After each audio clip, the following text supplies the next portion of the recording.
Road transport. Air transport.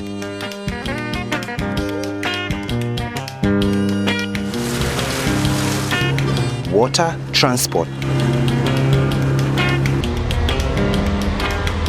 And rail transport.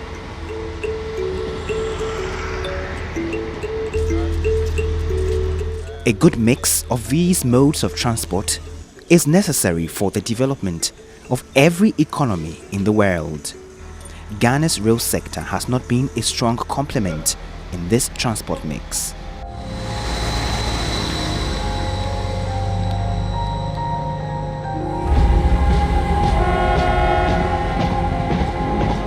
Since the early 1980s, the railway subsector of the transport industry has suffered. A poorly run network, corruption, inadequate investment into the sector, among others, have gradually screeched the coaches on the track to a disturbing loud halt.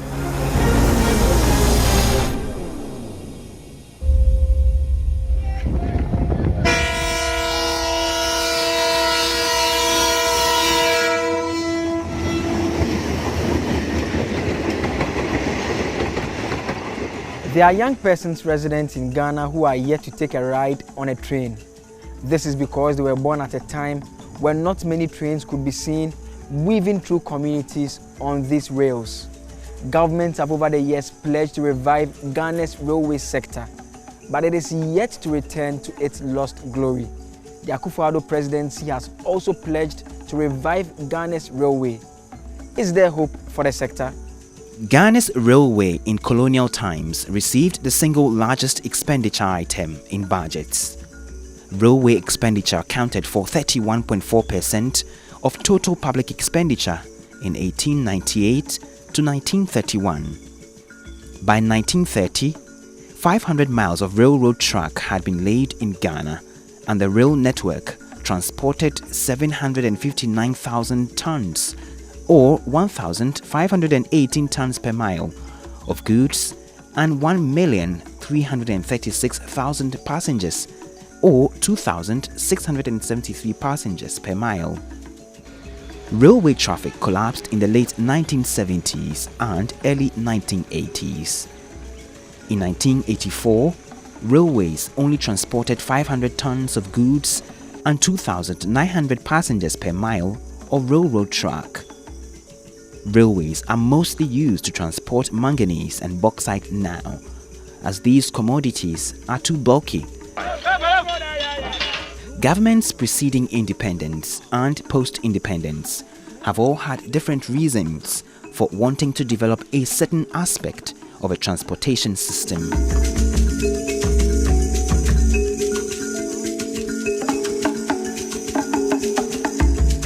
Commuters also have their own ideas.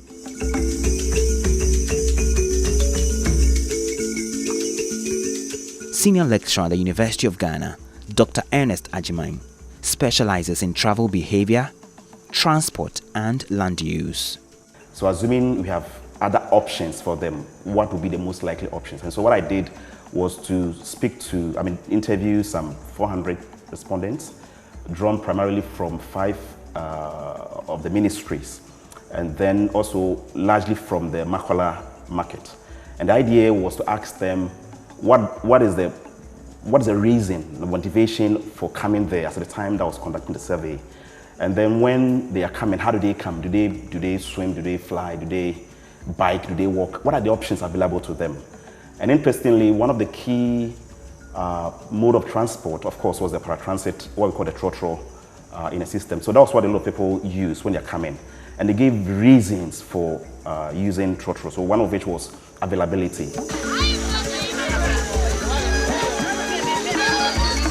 But long before the desire of many Ghanaians to fall on passenger buses nicknamed trotro to move around, rail had a place.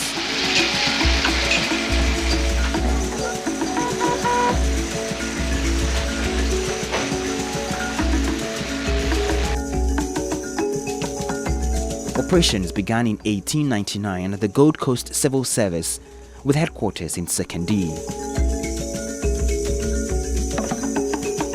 It was transferred to Takoradi after the building of the harbour.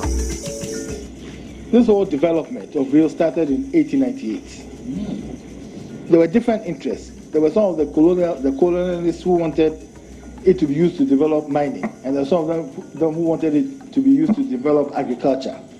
The mining people won, because the governor at the time, who I believe was called McLean, I think so, had just come from Malay, where they used rail to develop tin.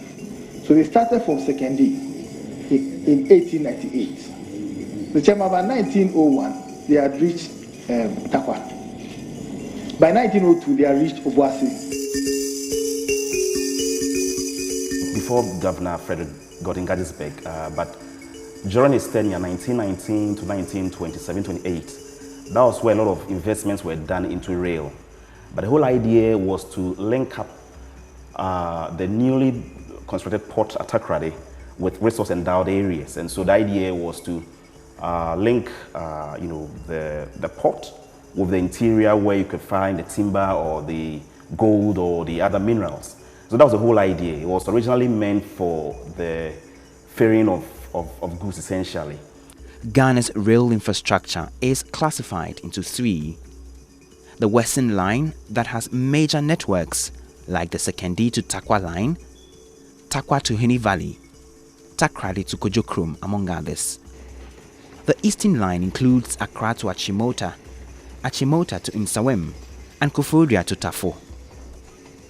Huni Valley to Achiase, Achiase to Kede form part of a central line.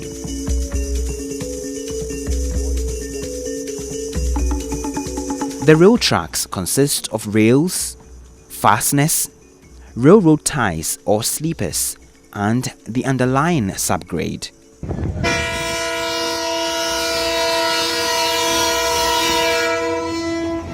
The railway system in Ghana had glorious days when it employed many and impacted different aspects of the economy. The decline it suffered post-independence was never reversed, and it only transported 970 tons of goods and 2,900 passengers in 2000, almost 3 times less than before the mid-1970s. Similarly, while railways accounted for more than 70% of cocoa transport until the early 1970s, this share decreased to 1/3 in the 1980s and was 7% in 2000. Hitherto, railway was running at profit because there was no competition. But then we needed money to rehabilitate the Western Line, at the same time repair some of the broken down coaches and engines. The rails were built by the colonial masters for their interests, but at the same time it created a boom in cocoa never seen before. It made Ghana, or Gold Coast then, the richest colony in Africa, because they were carrying cocoa on their heads, headbands, on their heads from the bush to the coast, and now they could put cocoa into a moving locomotive. They grew so much cocoa in these areas that what happened was that there was a food shortage in these areas. The farmers stopped growing cash crops, they were growing cocoa. The researchers describe the impact of this on economic development as a persistence of economic development. Over 100 years after the rails have collapsed, the areas along the rail path are more developed than the areas that are not along the rail path.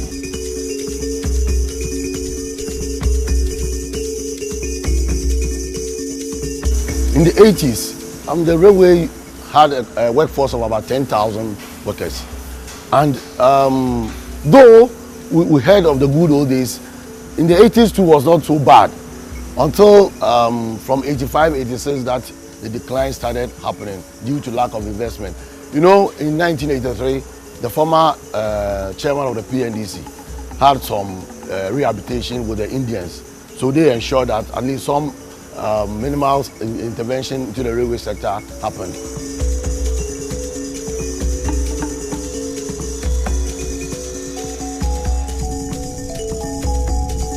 It's now a pale shadow of a past. Tracks in bad shape, coaches non-existent, plus low patronage and investment. Manganese would have wished that we haul enough for them. I think they had a target of about 6 million last year, but because we don't have the capacity to haul enough, I mean, they reduced it to about 3 million. Even that one, it's a challenge still. But we're doing our best in the times of the challenges that we confront ourselves with. So that is the problem now.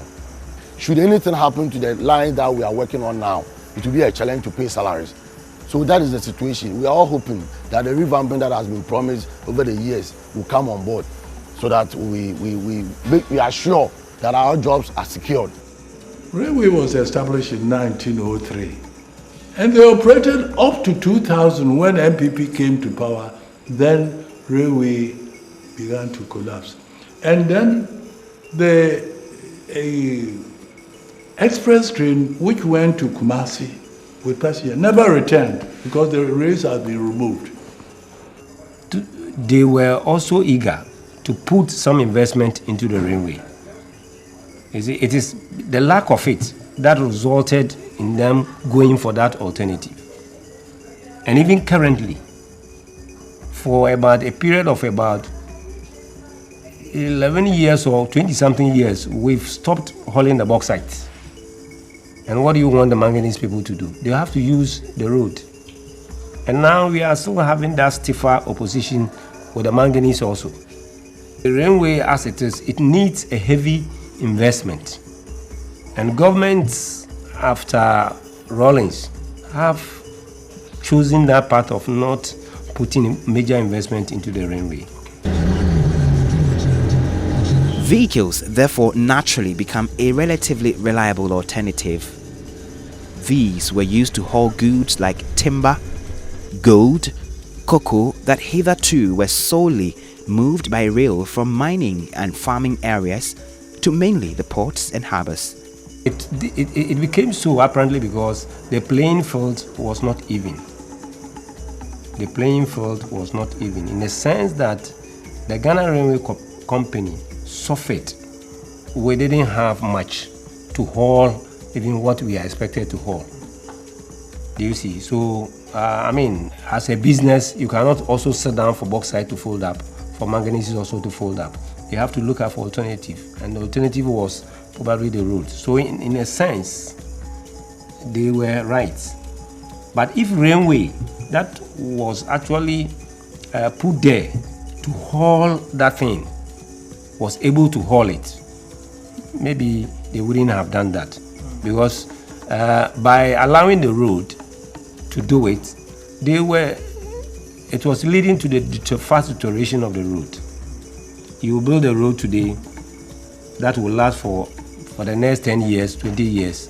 But because of that heavy haulage, within the second year, the road sector was disturbing the road. I think that also contributed to, because you know, all these facilities are owned by the big men in the society.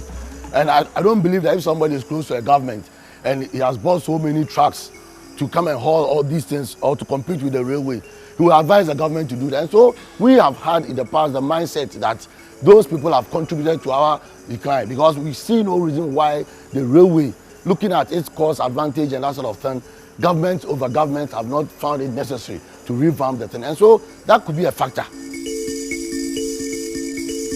This competition, some allege, had government backing, and came as no surprise to them that the sector slowly crashed and became non-existent at some point. I think the investment in rail, it's a bit higher compared to road.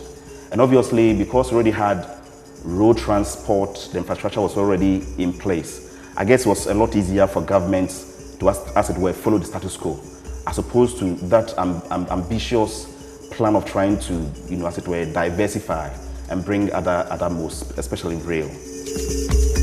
While cost of rail is generally perceived to be high, it is believed to last longer and has the capacity to withstand pressure of heavy loads, something roads easily deteriorate when subjected to. The pledge to revamp Ghana's rail sector is not new.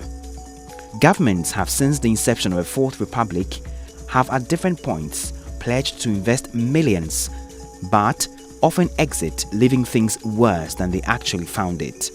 Joe Gatti, during his parliamentary vetting as Minister for Railways Development, gave an elaborate analysis of following through with a master plan that will see large cities connected, resulting in an economic boom.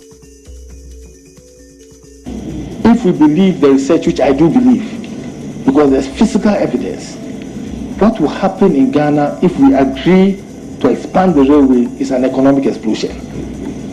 What we are thinking about the transformation of the economy, can only happen, or will happen the fastest, if we invest in the railway. Not all persons who have worked and studied the sector are convinced. There is a gap between rhetorics and action. It is one thing saying it, and it's another thing making sure that it is done. You see, he is trying, but it is not enough. I like the way he has come to reshape maybe the workshop, the training school, and a whole lot of things. But the railway's core business is to run trains, and therefore it must be fixed. The track should be fixed for us to work. The staffs or the workforce that are in railway are also trying to do the work. Had it not been the ingenuity of the workers, the railway as it is wouldn't have stand up to now. While the colonial architecture focused on haulage of goods, attempts have been made recently to give some attention to passenger coaches as well. It provides us with the opportunity to do something about it, because obviously people come in, they need to move. We all wake up and somehow the desire to move, it's inbuilt, it is within our DNA. I mean, you wake up and the idea is that, okay, there's something for me to do, so you need to move. Now, when people are moving from all of these areas and they're coming to Accra principally, and estimates suggest that it is here to stay or even get worse in terms of the numbers. So then issues about mobility is paramount. The UN Sustainable Development Goals also, actually encourages that. And so I think that now the focus should be more about movement of passengers, because we're going to have a lot of them coming in. Else, congestion would only be, would only worsen by the day.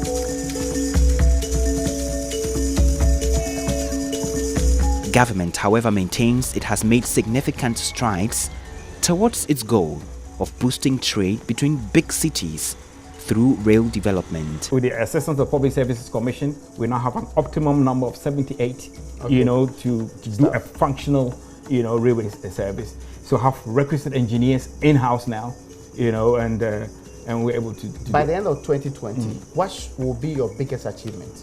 By the end of 2020, the authority or the sector? The authority. The authority. By the end of 2020, I should have had my full complement of staff who will be able to complement the work that is being done by independent consultants at the moment. I get your point, but the entire sector? In terms of the entire sector, we would have had the completion of the Tama, Mpakadan line. We would have had the commencement, of the central spine. We would have had the commencement of the eastern line. We would have had the commencement of kilometer 23 on the western line. We would have completed rehabilitation of those lines that require rehabilitation. We would have, as it were, struck ground for the commencement of metro lines in Kumasi and Accra. The goal remains a line that could move beyond Ghana into other countries. Now, Ghana-Burkina, as you're well aware, is a line which the President of Ghana and the President of Burkina agreed that they will work together to make sure that we have a line from here to Ouagadougou. Our President said from our coast, at Kratemo, from Sekedi Takwadi, Paga. The Burkina Faso President said, don't just get to Paga, get to Ouagadougou. And so we set together a joint committee of experts, co-chaired by the Deputy Minister, Honorable and the Apia Kubi, and they worked hard and they meet almost every 2 weeks. This would, however, come at a great cost. Railways Minister Joe Gatti says investment in excess of 1 billion cedis would still not provide all the lines needed to meet government's plan of reaching Paga. That we haven't decided on a price per kilometer. We have decided on a price per kilometer. That will be decided after the bill of quantities have been done and the value for money audit has been done. In any case, even though we have decided on a price per kilometer, after the value for money audit, we agreed on a new price. And that price was less than the old price. So these things can happen. And let me also make the point that the price of the railway, we are very much aware of our limitations in terms of finance, but the price of a railway the price of our railways are very reasonable. We are taking into account our own circumstances, and we are developing the railway line in a manner that most of the money that we get will be used for the track. For persons resident in different parts of the country, the desire is simple: to have an effective means of moving around. Long hours spent in moving, poor state of roads and railway lines, rickety cars and coaches with a developing airline means commuters have to face the challenges head-on. Many Ghanaians rely on road transportation to move around. Developments relating to other means of transportation have been relatively slower. Industry players want government to be cautious and slowly build a resilient sector that can survive on its own. But one good thing I can say that the NPP now has a new face as far as the railway is concerned. Because they got to a time when the railway ministry told us plainly that they could not champion our cause as far as payment of salaries are concerned. This company is 100% owned by the state. And whichever government that is in power is supposed to ensure that workers' welfare are taken on board. And so we had issues with the previous MPP administration. That is not so now. That's not what we are saying. We see the current minister trying all possible best to ensure that the railway company is sustained and the revamping of the railway comes back on track. One, we should add a human face to it. Let's identify what are the strengths, the weaknesses, what are the opportunities, what are the threats. Who are the likely stakeholders? Can we involve them? By the end of the day, when pushing comes to shoving and the state, the vested part, those who have been given the mandate, they need to put their feet on the ground. I think the research suggests that they should do that. Of course, there will be initial, resistance, but as time goes on and people realize that this is something for the public good, that's something that will work. If you go to Curitiba, Brazil, there was a mayor, one of the city mayor called Jim Lena.